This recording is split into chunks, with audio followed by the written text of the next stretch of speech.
Support comes from Soaring Heart Natural Beds, where concern for the health and safety of sleep now extends to everything from curbside pickup and delivery to secure in-store appointments. Showrooms in Seattle, Bellevue, and now in Edmonds, or online at soaringheart.com. Hey, it's Patricia Murphy. It's Monday. This is Seattle Now. If you left a desk behind at the start of the pandemic, you're probably wondering if and when you'll be going back. Some companies are staying with remote work, but the city's biggest tech employer says it's sticking with the office. We'll talk with Seattle Times business and tech reporter Catherine Hoshima-Vallong about how Amazon workers are taking the news. But first, let's get you caught up. Some Seattle elementary students and their teachers are back in the classroom today, more than a year after the pandemic closed public schools around the city. Students will be wearing masks, bringing their own water, eating lunch at home, and bundling up because the windows will be open to improve ventilation. Governor Inslee issued an emergency order last month directing all elementary schools across the state to offer at least some in-person learning by today. Amazon is sorry for those tweets about its warehouse workers peeing in bottles. If you missed it, last month, someone with keys to the company account tweeted, "You don't really believe the peeing in bottles thing, do you? If that were true, nobody would work for us." The tweet was aimed at a U.S. congressman who was wading into a social media labor rights fight. Well, on Friday, the company apologized on its blog, saying, quote, "This was an own goal. We're unhappy about it, and we owe an apology." Amazon went on to write that urinating in bottles is an industry-wide problem. And the Gonzaga Bulldogs will get their shot at history thanks to this magic moment on Saturday. Gonzaga has time to do something. Suggs for the win. Oh, yes. Freshman guard Jalen Suggs hit a wild 40-foot bank shot with time running out in overtime to send the unbeaten Zags to the championship game. They play Baylor tonight at 6:20. Amazon is signaling it wants employees back in the office by fall. But that's not sitting well with some Amazonians who like the flexibility they've found while working from home during the pandemic. Catherine Hoshima-Vallong is here to talk about it. She covers business and tech for the Seattle Times. Hey, Catherine. Hey, Trish. Thanks for having me. Sure. Always glad to have you. Amazon's leadership for a while has been signaling that this work from home situation is not the company's preferred way of doing business. In fact, incoming CEO Andy Jassy was pretty critical of the idea. Here he is on CNBC saying remote work actually hurts innovation. Invention tends to be sloppy. It's not like you can organize 45 minutes and say, we're going to invent this product right now. What typically happens is you're talking about an idea, and the initial idea is not the one you end up with, and people are riffing on top of what one another says, and they interrupt people, and they get animated, and then you finish the meeting, and you don't really quite get there, but 3 people leave the meeting and start working on a whiteboard outside that conference room. All of those things are much harder to do virtually. Yeah, see, Andy Jassy, he really likes that in-person energy, right, from his creative team. And I wonder, with that being said, if this was really a surprise to Amazon's employees. I don't think it was a surprise for anybody watching. Amazon has continued to invest pretty heavily in real estate during the pandemic. As some companies have shed square footage, Amazon has actually bulked up. It's signed new leases in Bellevue. It's continued construction on its own office towers in the area. Amazon has a culture of in-person work, in-person innovation, and I think that we pretty much saw this coming. That didn't stop Amazon employees from reacting negatively to it, though. Right. They've been working remotely for a year now. I bet a bunch of them have settled in quite nicely. What are they saying about this? Some employees are saying that they're thinking about leaving the company. I talked to a few Amazon employees last week. One of them said that he's gotten into a really good flow in work from home. He's able to structure his schedule so that he has time to go hiking or even kayaking sometimes during the day. Another one understandably said that she does not miss her 3-hour commute. She's been able to recapture a lot of that time to spend with her kids.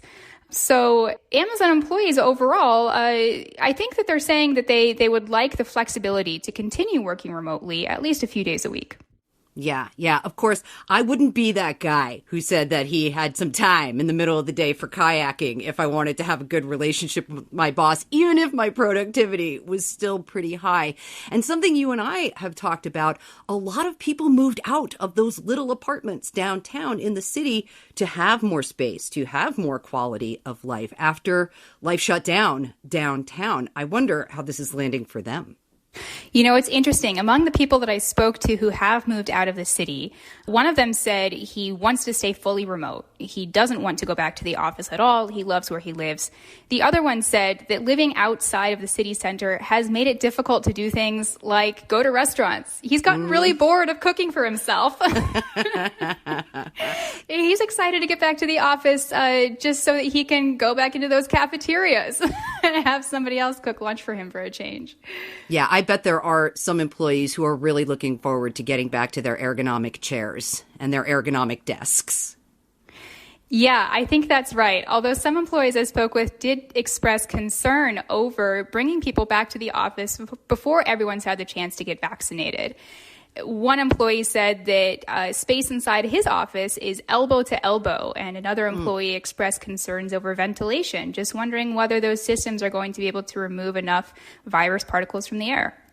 Yeah, this was one that really stood out for me. I'm not sure I would be comfortable going back to the office knowing that my desk mate may not be vaccinated. So we're hearing, not totally favorable reviews of Amazon's plan to return to work. And we heard a little reasoning from Andy Jassy about why they're doing it. But really, why is Amazon choosing this office-centric culture, even though some employees aren't thrilled? I think Amazon feels that working in person really gives the company a competitive edge.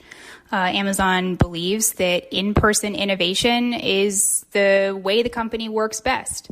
And that's driving them to bring employees back to the office because they don't want to lose that part of their company's culture or something that I think they believe probably drives profits.